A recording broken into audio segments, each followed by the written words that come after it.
Здравствуйте, я ученик 10 класса школы-лицей номер 1. На данный момент мы находимся на Джамбулском подъеме, и на этом начинается наш видеоролик. Мы находимся возле ЖК «Бастилия», которое было построено предприятием «Казфосфат» и выдаются по сей день квартиры. Также тут находится самый большой детский парк, где могут развлекаться каждый день дети. Друзья, на данный момент мы находимся на новостройках города Каратау. Эти обновления происходят в нашем городе, и в скором времени будет еще больше построек.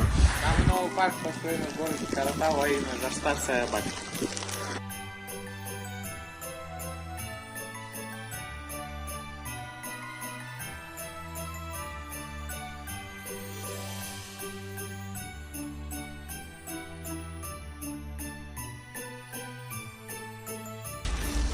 Сейчас мы находимся возле мечети, городская мечеть, в которую приходит весь Каратау.